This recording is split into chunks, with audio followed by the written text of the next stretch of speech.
You're listening to Behind the Bulldogs, brought to you by Ferris State Athletics. Off the left side, to the end zone! Touchdown, Bulldogs! If I'm even having like a bad day on the course or something, I just look down at it and just feel like thankful that I'm able to be out there. Making sure that we're like where our feet are and we're not thinking about outside distractions.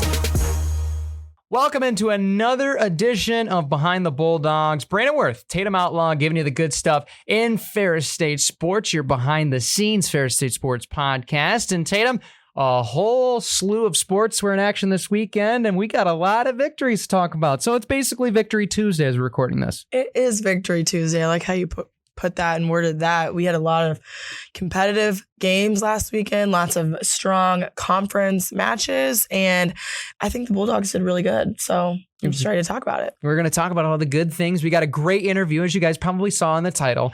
I think it's one of the first interviews where these two guys have been actually brought in the same room together to do an interview. So very exciting stuff with the Bauer brothers we'll get to in just a little bit. Before we get into the Ferris State Sports recap, big thanks to Dazos Digital. Target your target audience with the experts. You can visit DazosDigital.com for more information. So let's get into the recap. Let's start obviously with the elephant in the room. Well, there's not literally an elephant, but of course with the episode, many people are probably thinking, all right, you guys should talk about it. So we're going to talk about it. We beat GB. We did. It was a very exciting game. Yeah. It was 38-31 was the final score. Very close game. Give credit to Grand Valley. They played really well. It was a really close game. Not like we were expecting a blowout or anything, but they played well. Bulldogs played well. But the resilience late in that quarter, in that fourth quarter, was huge. I believe Wyatt had the game-winning score late in the contest. That ended up being the game-winning score at the time. It was 2 scores at the time, but Grand Valley got one late. But it was a huge, huge atmosphere. I know you guys caught a little bit before your match that we'll talk about here in a little bit, but great crowd. Top Tagger was packed, and it really was a gritty grudge match between two rival teams that are top 20 teams in the country. Yeah, I mean, we know that our football team can demolish teams that aren't so great that we're competing against, but playing teams that are very similar to us and are very dominant like us and seeing how we handle that. And like you said, resilience, that was just awesome to see us come on top. Obviously, we knew we had faith in our team. We knew we could find a win, but to see them be able to beat the teams that were better than, and then also the teams that are pretty much in line with us was just great news. So, and there was a great show out to the game. So big part of that energy was due to you guys who came to watch. Absolutely. Justin Payout, as well as a friend of the podcast, Tarick Brett with 4 touchdowns, both players of the week in GLIAC action. Congratulations to them. Big win for the Bulldogs. They'll be in action this weekend. We'll talk about it a little bit later. 6 sets, 1. None for the other team. Pretty good weekend for volleyball. Yeah, we had a great weekend, I think. We didn't play our best. We played great one game, not our best other game, but we still were able to win. Ugly is what we call it. Glad we got some of those icky games out of the way where we're not playing our best, because we'll get into it later, but we've got some big games this week. So, woo, yes. Respect, all fear none. A win is a win. So I'm glad we could have a double sweep this weekend. Respect. Wow. I need a second to digest that. That's pretty good stuff. And congratulations to also friend of the podcast, Hope Davies. Yeah. GLIAC Defensive Player of the Week. So shout out to Hope for a great performance indeed. Let's highlight hockey really quick. Unfortunate results in Houghton. I think it's a really good Michigan Tech team. I think one that's really underrated going into the season, looking at the CCHA polls. That's a tough place to play in as well. Going up to Houghton, it's a long drive. It's a very competitive, very good Michigan Tech team, not a Northern Michigan team. They'll play them later. But I think overall, they just got overpowered early. And really, I think the first goal going in on Friday was huge. But that Tech response was just huge. Fans behind them, the whole 9. Give them credit. They played really well. The Bulldogs have an opportunity to bounce back this weekend. Yeah, they played hard. Super competitive match. They just fell short a little bit. And if you want to hear some of their thoughts on that game, go slide on over to Off the Ice podcast after you finish listening to this one, because we talked a little bit about their game and the upcoming games. So is it a cha-cha slide or is it a shuffle slide? Whatever toots your horn. Okay, there you go. We're getting all of the metaphors, Tab. Love it. Women's and men's cross country finished up actions. Very good results there in Grand Rapids, held at the Gainey Sports Complex. Women's as a team finishing 7th, men's 6th overall in a very packed GLIAC field. Shout out to Whitney Farrell, all-conference honoree for the hard work that she did. Very, very good results for her, as well as the other fellow women. Ella Kowach as well, top 40. Jessica Durkee, top 45. Men's Emma Johnson, top 30. Petty, Ryan Osowski, Ben Knuth, Aaron Bowerman are both top 20 or 40, all top 45, excuse me. But a very overall good course, good overall conditions. It might not have been as good as they had wanted as far as ambitions, getting in the top 5 each. But overall, I think really good overall result for a Saturday, and they have another opportunity as well later in the season in regionals. Exactly. I mean, that's, they played great. I think obviously fell short just a little bit, but I think for us to finish strong was really important. And again, like you said, we're going to have another chance. So yeah, and I cannot reiterate it more. Like, I don't think people realize the GLIAC, the Midwest, it is the running circuit of Division II. So it is really the hardest conference to get through. We have a competitive region. Honestly, for all sports, I think the Midwest is just a very competitive area for sports. So. It is. It really breeds the competition level that we see across all sports. It's really an impressive thing just to think about at the end of the day. GLIAC, very competitive conference overall. Speaking of GLIAC, women's soccer had 2 GLIAC matches. Big win, huge offensive win, 3 goals scored against Michigan Tech, really huge.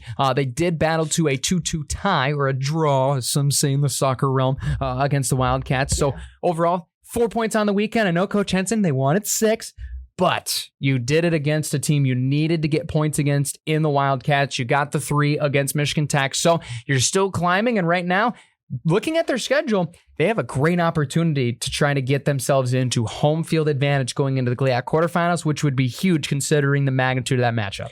For sure. And I would say the soccer team is definitely among some of the grittier teams. I think they're always like finding ways to improve, and they have some low-hanging fruits that if they just fix a couple things here and there, they're gold. So I think I'm just confident for the rest of their season and the upcoming teams that they'll play, because I know they're super hungry for it.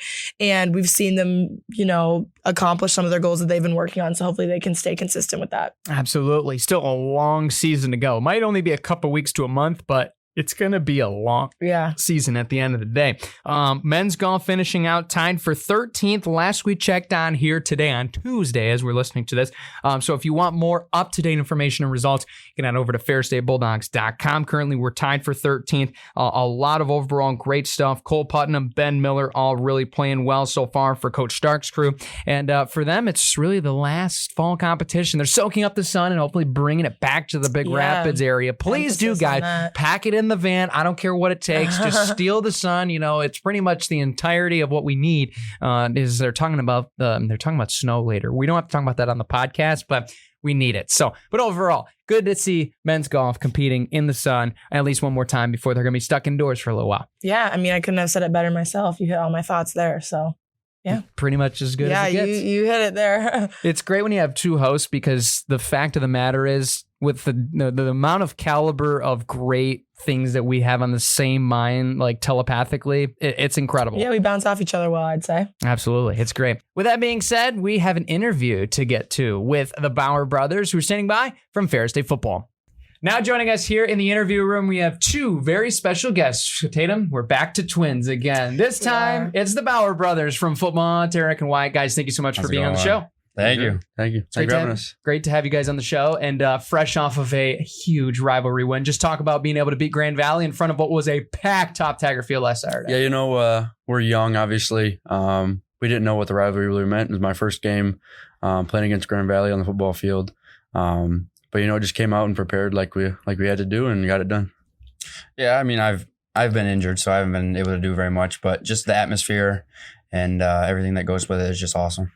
I mean, yeah, you said it. You guys are young and you were injured. This is your guys' first, year where you're getting to really showcase what you've been working on, your skill, and you guys have already become such great leaders for this team. Talk about how that's different this year, being on the field more so than you were years previously. Yeah, last year we were in scout all year for practice, which was a great experience for us, just going against that defense every single day. But obviously it's changed, and over the spring and summer we worked really hard and just be able to show our skill set and provide for this team and lead for them. Yeah, I mean, like he said, scout was a very eye-opening experience for us from coming in high school, definitely, and making us more of a better athlete in what we have to do on the football field. So. Absolutely. Take me back. The Tiffin game. You guys connected for the first time in college. Super exciting. Talk us through that play, and I'm sure the family discussions after the game about how special of a moment that was. Yeah, that was a crazy moment because so we were driving down, and he didn't play the whole game, and coach put him in for that one play. And I was like, okay, I'm going to throw him the ball. So Naturally. they called that play. I was going to throw him the ball, and it was man on man. And so I just threw it up to him, having confidence he's going to go get it, and he got it and scored. It was pretty cool, and it filled my heart with joy. Absolutely, man. Yeah, I mean, it was just awesome going back to high school, because that's how high school was, just throw me the ball. I mean, it was always fun just having him throw me the ball. So, yeah, it was awesome just being out there and having that moment. Yeah, Corona coaching staff must love the go ball when you guys were playing. Yeah, yes. for sure. I need to know, did you guys always know that you wanted to play in college together, or was that something that just kind of happened on its own? Yeah, I feel like, we had separate offers to go different places, but we made it up in our minds and had a nice long talk about how we wanted to play together and stay together, just because we've been together for our whole lives. So it's been great to have each other on this team, and I'm enjoying it. Awesome. Yeah, I mean, we've always played together for however long it's been, so I didn't really want to split up, and we had a conversation, and we were like, we need to stay together, and that's the goal. So that's awesome. Yeah. I do have to ask though, who's better, Tarick as quarterback or Wyatt as receiver? If you flip roles, Me as receiver, No, for sure. All right, so explain your case. Sure. You know how many things quarterback has to know on the field. But I would arguably say that I'm just as good as an athlete as him.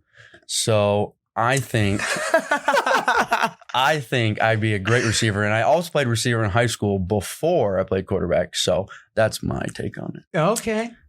Tarick, you have to have a counter argument. I guess, I mean, he'd be right, but Thank you. I did play a little bit of backup QB in youth football, so I got it in my roots. So All right. There you go. I don't know. I'm not convinced. I mean, the facial expressions were He knows I'm right. we're just saying otherwise. He knows I'm right. What are you guys studying here at Ferris, and what do you want to do with that? Yeah, I'm in the construction management program. Cool. My dad's also a construction manager, so I just enjoy what he does, and I look up to what he does, and I've always enjoyed like building stuff and all that kind of stuff, like construction. So I love that. Very nice. yeah, and I'm in criminal justice, so Cool. I'm not 100% sure what I want to do, but something in law enforcement maybe. So Yeah, that's cool. Yeah, you got plenty of time too. So when it comes to outside the football field, away from practice, schoolwork's done, what do you guys do to kick back? Do you hang out together? Do you have separate hobbies? What goes on? we hang out a lot, like all of our friends do together, and play video games. So Is there a go-to? Warzone. All right. Are you the which was the better of the two? I am. You keep starting For to thought with these questions. it depends on the day, honestly. Okay. But it's pretty cool to have. So we have 8 guys pretty much living right next to each other. So we live over at Venlo. Okay. We got 4 guys living together and 4 guys living together. So it's pretty cool to have all of us together, and we usually have movie nights all together, just hang out, and it's pretty nice over there. Very Favorite nice. movie genre that you guys stick to, or do you like to spread it out? Recently, we've been watching horror movies together. I love horror movies. Yeah. So that's been pretty cool. We turn on the lights off and everything, and just hang out and just watch those movies together. It's that time of the year. It is. Is there a favorite one? We watched both of the Nun movies back to back the last 2 days. Oh, you like ghost scary stuff. Yeah. Mhm. So it's been pretty cool. But We've asked this on the podcast before. I just thought of it. Or I think someone asked us, what's your guys' favorite sport movie? Oh. I like The Water Boy. Nice. Yeah. Nice. Yeah, that's a good one. oh my goodness. Too many to Probably- choose from. Probably Happy Gilmore, honestly. Oh. I'm a big golfer. so- Okay. Those are like comedy sport movies. Yeah, those ones are good. Yeah. Okay. I grew up playing golf, which is another thing about me, but we both did, and we've been playing since we were 8 years old. So we both enjoy playing golf in the summer. We play every day. So Well, now I have to ask, who's better at golf? Everything's a competition This today. is now a competitive podcast. Yeah. I would say most of the time him, but it depends on the day. Yeah. Who's feeling better? For Yeah. sure. I get it. Okay. Now, as a scramble duo, could you take down anybody else on the team, or is there a tandem you'd be a little scared? I know TA. He is talks a a lot golfer. about it. Yeah. He's so competitive. It would be a tough one. Okay. Coach Anise and Anthony keep talking about how they want to play, so we're gonna have to play them in the summertime. All right. Yeah. Have you guys joined the pickleball wave here? Not yet, no. We used to play in high school and at home, but Yeah. we just haven't played here yet. No. Because TA is pretty good at pickleball too. I've heard. And he's got the paddles in his office. And then if I forget mine, I'll borrow his. Yeah. And yeah. Yeah. So There you go.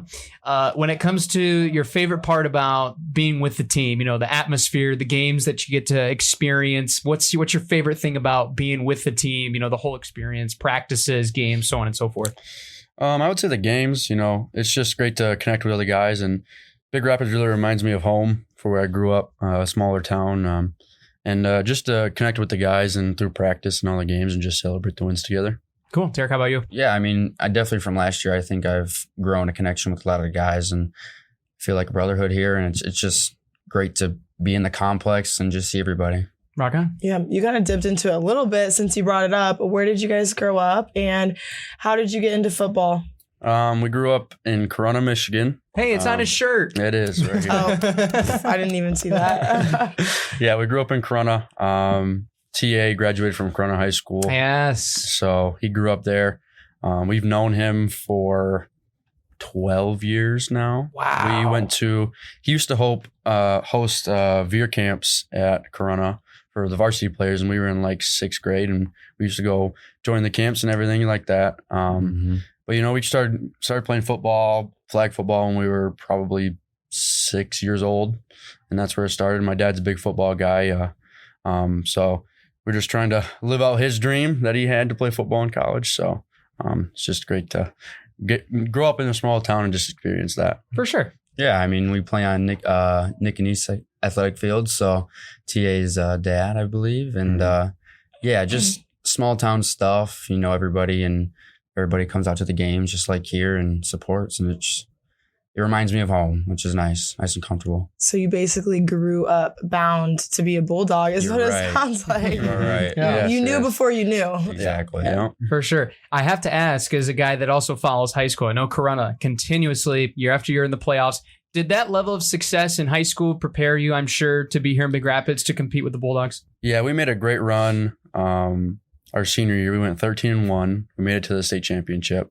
We ended up losing that game to Grand Rapids Catholic Central. Darn it. I know. But that's the longest run Corona's had since the 70s. Wow. So it was a great experience just to be able to play on Ford Field and just to play good football, and really enjoyed it. Yeah, I think definitely playing, 14 games that many people don't get to experience in high school for sure, because most only get 9, 10, maybe 11, yeah. Maybe. So I think it was a nice thing to get into college football, which is playing 14 games. So yeah. Cool. Shifting gears just a little bit, I always ask this question because I think the answers are so funny. Do you guys have any pregame superstitions or even just routines you always do? Like some people, it's very simple. They just eat the same thing or they put their socks on in the same order. But then some people have very extensive things that they do. I don't know. Do you have one? Not that I can think of. I just like staying on routine. Like I'm a routine guy. Like I don't like to, if something goes wrong with my morning routine before a game, I just get flustered or stuff like that. So it's just, I got to stay with the same routine. Like we usually have team breakfast in the morning at 9 and then I usually go back home, sit down for a second. But if I have to go somewhere else, I get flustered a little bit. So it's just a routine thing for me. Okay. Why? I don't have one really. No. Just another day. That's lame, I guess. Just another day. Yeah. Just another day. It's like, I have a game today. Whatever. I don't know. I can't think of one.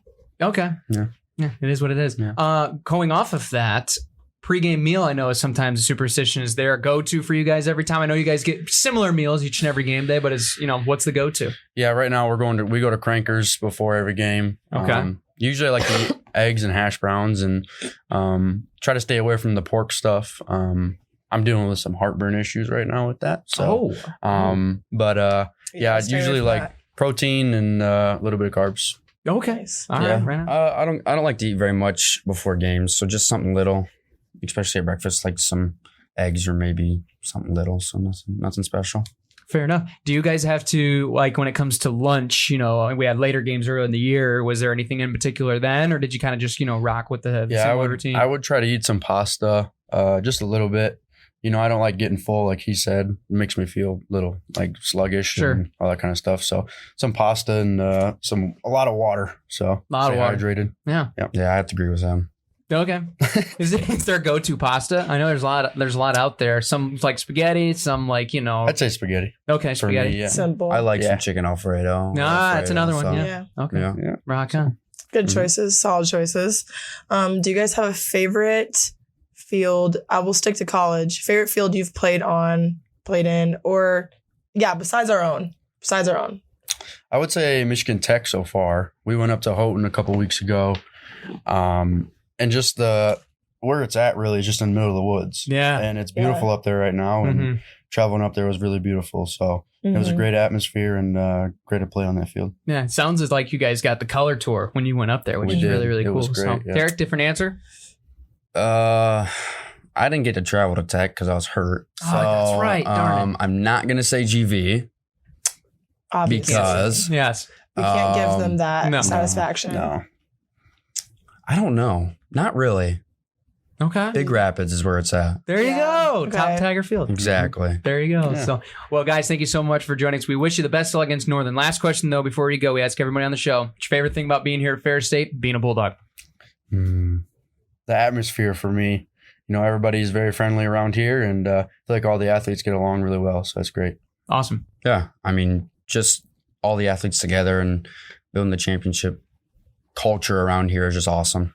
Absolutely. Well, thank you guys both, Wyatt, Tarick, for joining us Thank on the you. show, and go beat the Wildcats this weekend. Appreciate go. it. Thank you. Big thanks to the Bauer brothers for joining us here on the show, and got the competitive juices flowing between those guys just a smidge. Oh, yeah. I mean, I think they were just great guests to have on. I think they do really well in front of the camera. Obviously, I think they've just had quite the season. So I'm glad we could just see them show off their talent. We didn't get to see that the years before, and just seeing how they interact with each other. I think we really got to learn more about their personalities. Like, yes, they're brothers, but they have a little bit of a different personality. So it was just fun to interact with them, and I hope you guys enjoyed it as well. Absolutely. We got more great interviews lined up as we continue on with our series, so make sure you subscribe and follow along. Let's get to the Ferris State Sports Slate before you go. Friday is Spooky Day. It's Halloween. Spooky Day. And that does not mean that there's no action of Ferris State Bulldog caliber. Volleyball is heading down into the 313 to play Yeah. Wayne State at Wayne State. Yeah, I mean, what better day to have a really good conference match? I mean, not that we think too much about the rankings here, but it's the 1 and 2 team in the GLIAC facing off at Wayne State Woo! on Halloween. How spooky. Spooky. Wayne State's one of those gyms where there's just something where there's always something that we're just working through in that gym. I don't want to say we play bad in that gym, but we've had a history of like playing really competitive matches in that gym. So I'm just really excited. The tension is here, and hopefully we come out on top. This is a really important game for us. Absolutely. Fingers crossed. And if you aren't willing to drive all the way to Detroit, I mean, shame on you. No, but we do have hockey at home. It is Halloween weekend at Engelglave and Ice Arena, taking on Lindenwood. So that'll be a very fun matchup. I believe it's costume night on Friday. You can find more information at ferrisstatebulldogs.com, or you can follow along with the Ferris Hockey Instagram as well as Twitter pages. You can find all the information there. That'll be a 7:07 puck drop from just across the hall. They will also be in action 7:07 once again on Saturday. So just be aware, it is back-to-back 7:07 puck drop times. It's not 6 on Saturday, it's 7 o'clock. And then you guys will be in behind enemy lines 3 o'clock on Saturday. Not only have to deal with Wayne State on the road, but then you get to go and play in Acrebone at Allendale. Yep, we're playing the number 2 seed on Friday, the number 3 seed on Saturday. Both games are away. Both are hungry and ready to give us a challenge. So don't expect you guys to make it to Wayne State, but I do expect a handful of you guys to make it to Allendale. You heard her, Might folks. as well. I mean, it's a Saturday. You can make a whole day out of it. So. Absolutely. There will also be home football against Northern Michigan. That'll be a 1 o'clock kickoff from Top Tiger Field on Saturday. We know we might not get 10,000 people, but come on out, enjoy a great football atmosphere. It was great to see all of our fans last week, get to interact with them. It was fantastic. So we hope to see another great crowd. This weekend, Sunday, women's soccer will be at Saginaw Valley State. Big game for the Dogs there in University Center. That is a 1 o'clock kickoff there from Saginaw. And then from then on out, we are pretty much on lull until the following Thursday when we have home soccer. But we'll touch on that on the next episode coming up very soon. I think, the fall sports are slowly, Don't say it. but also very quickly Don't say it. wrapping up their seasons. No. I know we're in the second half of conference play for everyone. I know for volleyball, we play each team twice for the most part. Football's seeing the end of their competitions for their conference. So make sure you guys continue to just bring good energy, good support, and enthusiasm to our games, because I think how you finish up conference play will determine the rest of your season. And ultimately, we're trying to win championships here. I mean, we're trying to go as far as we can go at Ferris State. So definitely keep coming out and showing your support. We're talking about playoffs. Yeah. We're talking about playoffs. We're not just talking about winning the game. Oh, yeah. We're talking about winning playoffs. We are trying to go as far as we can go. Absolutely. It's going to be very fun. And by the way, as well, I mean, you think it's already not going by fast? Basketball has scrimmages this week. Yeah. This is the craziest time of the year when they start overlapping. Yes, it's going to get crazy, folks. So be sure to subscribe, follow along with the show. We'll have great interviews coming up with some of our winter sport athletes very soon as their season start up. But that's going to conclude another episode here in the books behind the Bulldogs. Tatum, any last thoughts? No. I mean, just another great episode. Keep interacting with us on social media and giving us your guys' thoughts and suggestions, and we'll see you guys next week. Yeah, I think we're due for another poll, by the way. Like we're starting to see our openings line up. So give us your guests that you think would be great on the show. Yeah. And they might be sitting in those chairs right over there. Yeah, you never know until you try. Yeah. So be sure to follow, be sure to submit your guests, and until next time, we'll see you later, everybody.